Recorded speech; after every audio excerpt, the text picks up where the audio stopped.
Hello and welcome to video number 2 of the EDS education program. In this video we are going to talk about the architecture of the EDS system. The mindset detector is a cloud-based system. There is no need for investment in a costly server. You may start using the system in a very short time. The system is also flexible.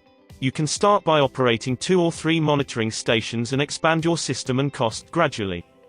We will seamlessly expand the server capacity as we see that you have added more stations to the monitoring loop. The EDS system is also safe, as will be explained in this video. The main components of the system are field devices which transmit data to the cloud, a Microsoft SQL server which is the central database, the EDS engine, the EDS web application with web-based interface, and the engineering interface. In this video we will go over each one of these components. The Mindset Detector EDS system is a sensor-agnostic system. It is capable of receiving data from any field devices and any sensor. Data can be transmitted with any of the following protocols: FTP, SFTP and HTTP. We allocated a secured directory to the incoming data. Field devices can transmit data only to this directory. Data can be transmitted within any time interval, from every minute, to every 5, 10, 30, 60 minutes, or any time frequency. The most commonly used data structure is CSV files, comma-separated values. But if you have some specific structure such as XML or any other known structure, decision makers will develop at no extra cost a tailor-made procedure which reads your specific data structure. You may connect as many field devices as needed to the EDS server. We have systems with around 40 to 50 monitoring stations reporting every minute 24/7. During a system test we loaded the EDS server with an environment of 300 reporting units, and we stopped when the server was far from reaching its full capacity. The Field Devices Communication Manager is the software component, which takes care of all the incoming data transmissions from all field devices. Each device needs to communicate with the EDS server using a unique username and password. When possible we use also the device's IP address as a security tool. If a device fails to perform a valid authentication process, or if the IP address is not on the validation list, the Communication Manager disconnects the device and puts it on the blacklist.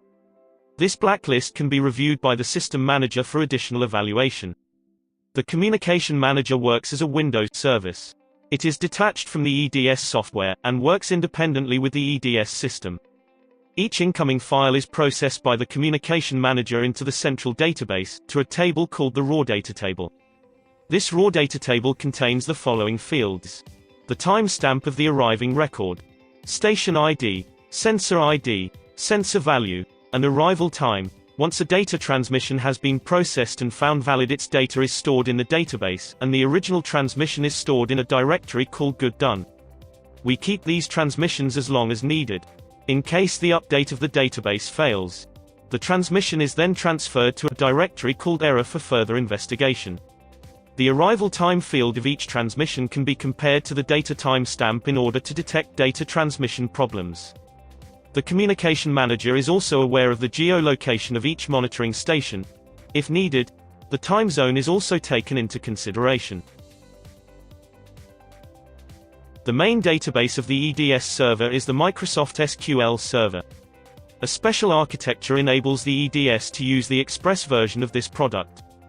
This means that each monitoring station can store up to 10 GB of historical records data. In our experience, this amount of storage is enough for a single station that wants to record data every minute. The SQL server is safe. Internal usernames and passwords which enable database access are different from those which are used by a user. This makes the system even safer.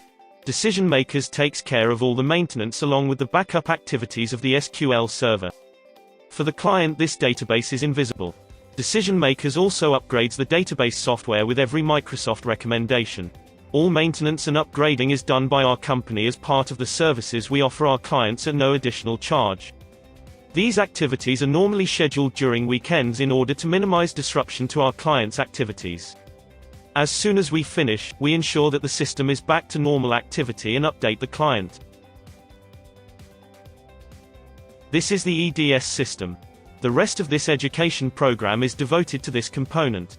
This component performs learning detection and alerting via emails and SMS.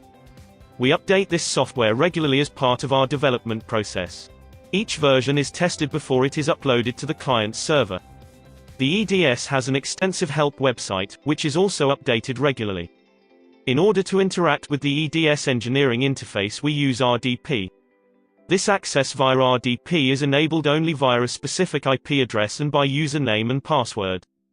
If needed, we allow multiple user access by using VNC communication.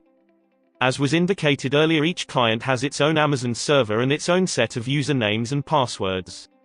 Since the system is based on Amazon security features, it is safe. Last but not least is the web application interface. This is a browser-based interface which allows accessing the EDS system from any authorized desktop, iPad or smartphone. The access is also secured by firewall and a user password combination.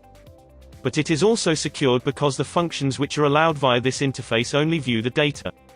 No changes to model configurations or any parameter setups are allowed via this interface. Any number of users may access the system via this interface. This makes EDS information accessible from any web device. This keeps managers and technical staff updated about the status of the water quality all the time. This ends video number 2, we hope to see you at video number 3.